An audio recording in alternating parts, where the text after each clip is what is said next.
ನಂಜನಗೂಡಲ್ಲಿದ್ದೀನಿ. ಹಳ್ಳದಕೆರೆಯ ವಿಶೇಷವಾದಂಥ ಮಂಟೇಸ್ವಾಮಿ ಕಂದಾಯವನ್ನು ಮಾಡುವಂಥದ್ದು, ವಿಶೇಷವಾದ ಅಲಂಕಾರದೊಂದಿಗೆ ಪೂಜೆ ಮಾಡ್ತಿರೋದನ್ನು ನಮ್ಮೆಲ್ಲ ಹಳ್ಳದಕೆರೆಯ ಎಲ್ಲ ಜನಾಂಗದ ಮಿತ್ರರು ಕೂಡ ಸೇರಿಕೊಂಡ್ರು, ಯಜಮಾನರು ಸೇರಿಕೊಂಡ್ರು, ಎಲ್ಲರೂ ಕೂಡ ನೋಡ್ತಾ ಇದ್ದಾವೆ. ಒಂದಷ್ಟು ಮಾತಾಡ್ಸೋಣ. ಹಾಗೆಯೇ ರಾಜ್ಯದಲ್ಲಿ, ಇಡೀ ರಾಜ್ಯದಲ್ಲಿ ಇವತ್ತು ಕುರುಬನಕಟ್ಟೆ ಕಂದಾಯ ಅಂದರೆ ಫೇಮಸ್ಸು. ಅದರಲ್ಲೂ ಚಾಮರಾಜನಗರ ಮತ್ತು ಮಂಡ್ಯ, ಮೈಸೂರು ಭಾಗದಲ್ಲಂತೂ ತುಂಬಾ ಫೇಮಸ್ ಆಗಿರುವಂಥ ಒಂದು ಈ ದೇವರ ಶಕ್ತಿ ಮತ್ತು ಎಲ್ಲ ಭಕ್ತಾದಿಗಳು ಇದನ್ನು ನೋಡ್ತಾ ಇದ್ದೀವಿ. ಏನು ಇವತ್ತು ಅದನ್ನು ಆರಾಧನೆ ಮಾಡ್ತಾ ಇದ್ದಾರೆ, ಅದ್ರ ಬಗ್ಗೆ ಮಾತಾಡ್ಸೋಣ. ಸರ್ ನಮಸ್ಕಾರ. ನಮಸ್ಕಾರ. ನಾವು ಇವತ್ತು ವಿಜೃಂಭಣೆ ಅಂತ ಕಾರ್ಯಕ್ರಮ ಮಾಡಿದ್ರಿ. ಹೌದು, ನಂಜನಗೂಡಿನಲ್ಲಿ. ಹೌದು. ಏನು ಹೇಳ್ತೀರಾ ಸರ್ ಇದ್ರ ಬಗ್ಗೆ? ಇದು ಮೂಲತಃ ನಾವು ನಮ್ಮ ಹಿರಿಕರು ಮಾಡ್ಕೊಂಬಂದಿರೋಂಥ ಪದ್ಧತಿ.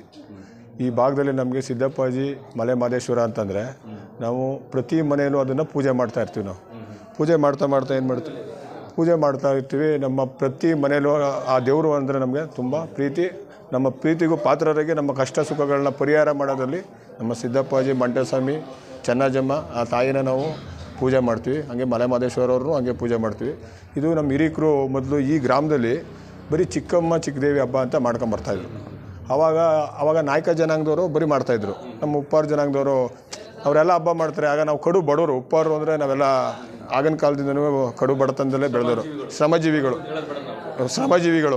ಆವಾಗ ನಮ್ಮ ಹಿರಿಕರೆಲ್ಲ ಕೂತ್ಕೊಂಡು ಯಾಕೆ ಅವರೆಲ್ಲ ಮಾಡೋದು ನೀವು ಕೈ ಕಟ್ಕೊಂಡು ಕೂತ್ಕೊಳ್ಳೋದು ಅಂತಂದ್ಬಿಟ್ಟು ನಾವು ಸಿದ್ದಪ್ಪಾಜಿ ದೇವಸ್ಥಾನ ಇದೆ, ಸಿದ್ದಪ್ಪಾಜಿಗೆ ನಾವು ಚಿಕ್ಕಲ್ಲೂರು ಮತ್ತು ನಮ್ಮ KR ನಗರ ಕಪಡಿ ರಾಚಪ್ಪಾಜಿ ಅಲ್ಲಿಗೆಲ್ಲ ಹೋಗಿ ಪೂಜೆ ನಾವು ಯಾಕೆ ಮಾಡಬಾರ್ದು ಅಂತಂದ್ಬಿಟ್ಟು ಹಿರಿಕರೆಲ್ಲ ಸೇರಿ ಈ ಹಬ್ಬ ಮಾಡವ ಸಿದ್ದಪ್ಪಾಜಿ ಹಬ್ಬನ ಅಂದ್ಬಿಟ್ಟು ಹಿರಿಕರು ಹೋಗಿ ಮಡ್ತಲ್ಲೋ ಕೇಳಿದಾಗ, ಇಲ್ಲಪ್ಪ ಸಿದ್ದಪ್ಪಾಜಿ ಮಂಟೇಸ್ವಾಮಿ ಅವರು ನೀವು ಯಾವಾಗ ಬೇಕಾದ್ರೂ ಹಬ್ಬ ಮಾಡ್ಬೋದು, ಅವರು ಪವಾಡ ಪುರುಷ, ನೀವು ಭಕ್ತಿಯಿಂದ ಮಾಡ್ತೀರಿ ಅಷ್ಟು ನಿಮ್ಗೆ ಒಲಿತಾನೆ ಅಂತಂದ್ಬಿಟ್ಟು ಹಿರಿಕರಿಗೆ ಅವರು ಮಡ್ತಲ್ಲಿ ಹೇಳಿದಾಗ ಅದನ್ನು ಆಷಾಢ 3ನೇ ವಾರದಲ್ಲಿ ನಾವು ನಡೆಸ್ಕೊಂಡು ಬರ್ತಾಯಿದ್ರು ಹಿರಿಕರು.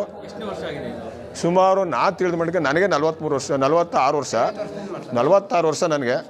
ನಾನು ನೋಡಿದಾಗಿಂದ 46 ವರ್ಷದಿಂದ ನಡೀತಾನೆ ಇದೆ. ಅದರಿಂದ ನಮ್ಮ ಹಿರಿಕರು ಎಷ್ಟು ವರ್ಷ ಮಾಡೋರು ಅಂತ ನನಗೆ ಅಷ್ಟು ಅದ್ರ ಬಗ್ಗೆ ಎಲ್ಲ ಅದು ಕಂಟಿನ್ಯೂ ಆಗಿ ಮಾಡ್ಕೊಬತ್ತಾ ಇದ್ದೀವಿ.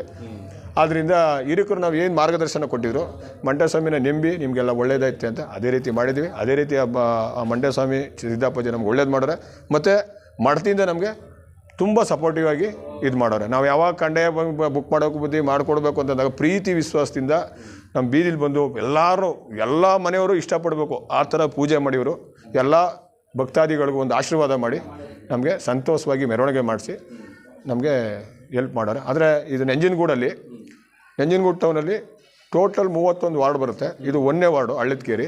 ಯಾವ ವಾರ್ಡಲ್ಲೂ ಸಹ ಪ್ರತಿ ವರ್ಷ ಈ ಸಿದ್ದಪ್ಪಾಜಿದು ಮಾಡಲ್ಲ. ನಂಜನಗೂಡು ಟೌನಲ್ಲಿ ಹಳ್ಳದಕೆರೆನೇ ಪ್ರತಿ ವರ್ಷ ಮಾಡ್ಕೊಂಬಂದಿರೋದು ವಿಶೇಷ. ಎಲ್ಲ ಉಪ್ಪಾರು, ನಾಯಕರು, ಲಿಂಗಾಯತರು, ಕುರುಬರು, ಸರ್ವ ಜನಾಂಗದವರು ಸೇರಿ ಈ ಮೆರವಣಿಗೆ ಮಾಡ್ತೀವಿ. ಅವರು ಸುಧಾ ಎಲ್ಲರೂ ಭಾಗವಹಿಸ್ತಾರೆ, ನಾವು ಭಾಗವಹಿಸ್ತೀವಿ. ಅವ್ರ ಕಾರ್ಯಕ್ರಮಕ್ಕೂ ನಾವು ಭಾಗವಹಿಸ್ತೀವಿ, ನಮ್ಮ ಕಾರ್ಯಕ್ರಮ ಅವರು ಬರ್ತಾರೆ. ಇಲ್ಲೊಂಥರ ಶಾಂತಿಯ ತೋಟದ ಥರ ಎಲ್ಲ ಜನಾಂಗದವರು ಒಗ್ಗಟ್ಟಾಗಿ ಮಾಡೋಂಥ ಒಂದು ಪೂಜೆ. ಸುಮಾರು 1000 ಮೇಲೆ ಅಂತ ನಮ್ದು ಇಲ್ಲಿ ಏನಪ್ಪ ಅಂದರೆ ಈ ಸಿದ್ದಪ್ಪಾಜಿಗೆ ಈ ಭಂಗಿ ಸೇವೆ ಮಾಡಬೇಕು. ಭಂಗಿ ಸೇವೆ ಮಾಡಬೇಕಾದ್ರೆ ನಾವು ಇಲ್ಲಿಂದ ನಾವು ಕಂದಾಯನ ತೋಟಕ್ಕೆ ತಗೊಂಡೋಗಿ ತೋಟದಲ್ಲಿ ಕೂರಿಸಿ ಅದಕ್ಕೆ ಪೂಜೆ ಮಾಡಿಸಿ ಅದಕ್ಕೆ ಮರಿ ಬಲಿ ಕೊಟ್ಟು ಅದು ಧೂಳು ಮರಿ ಹೊಡೆದು ನಾವು ಭಂಗಿ ಸೇವೆ ಮಾಡಿಸಿ ಭಕ್ತಾದಿಗಳು ಯಾರೇ ಬರ್ಬೋದು. ಅದರ್ಸ್ ನಂಜನಗೂಡಿನವರೇ ಬರಬೇಕು, ಹಳ್ಳದಕೆರೆಯವರೇ ಬರ್ಬೇಕಂತ ಏನಿಲ್ಲ. ಯಾರು ಸರ್, ಕರ್ನಾಟಕ ಆಗಲಿ ಯಾವ ಅಂತರ್ ಸ್ಟೇಟ್ ಆಗಲಿ ಯಾರೇ ಬಂದರೂ ಆ ಪ್ರಸಾದ ಭಗವಂತ ಯಾರು ಹಣೆಯಲ್ಲಿ ಬರ್ದವನೇ ಅವ್ರಿಗೆ ಪ್ರಸಾದ ಸಿಕ್ಕೇ ಸಿಗುತ್ತೆ. ಎಲ್ಲರಿಗೂ ಕೊಟ್ಟಿದ್ದೀವಿ ಸರ್.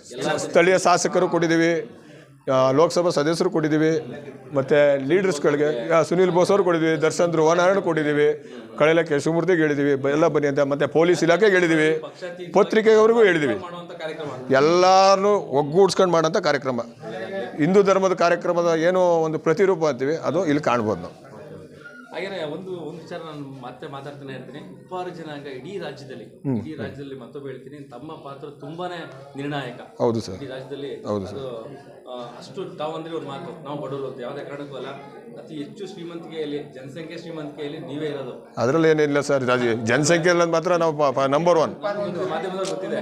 ಹಾಗಾಗಿ ತುಂಬಾ ವಿಜೃಂಭಣೆಯಿಂದ ಆಚರಣೆ ಮಾಡಿದ್ರೆ ನೋಡಿದ್ರೆ ಒಂದು ಮಿನಿ ದಸರಾ ತರ ಕಾಣ್ತಾ ಇದೆ. ಮೊನ್ನೆ ಒಂದು ದಸರಾ ಆಯ್ತು, ಅದು ಹನುಮ ಜಯಂತಿ, ಅದರಲ್ಲೂ ಕೂಡ ನಾನೇ ಸುದ್ದಿ ಮಾಡಿದ್ದೆ. ನಾವು ಭಾಗವಹಿಸಿದ್ದು. ಅದ ನಂತರ ನೆಕ್ಸ್ಟ್ 2ನೇ ದಸರಾ ನೀವು ಮಾಡ್ತಾ ಇದ್ದೀರಾ ಇವತ್ತು ನೋಡಿ. ಎಲ್ಲ ಮನೆಗೂ ಕೂಡ ಲೈಟಿಂಗ್ಸ್ ಎಲ್ಲ ಹಾಕಿ ಬರೀ 10 ಜನಗಳು ಇವತ್ತು ಎಲ್ಲ ಥರ ಸೇರುವಂಥ ಕೆಲಸ ಮಾಡುವಂಥದ್ದು ನಿಜವಾಗ್ಲೂ ಖುಷಿ ಆಗುತ್ತೆ. ನಮಸ್ಕಾರ. ನಾಳೆ ಕೂಡ ಸುದ್ದಿ ಮಾಡ್ಕೊಡ್ತೀನಿ. ನಾನು ನಿಮ್ಮ ನಾಗರಾಜು, ಮೈಸೂರು ಜಿಲ್ಲಾ ವರದಿಗಾರ. Thank you sir. Thank you.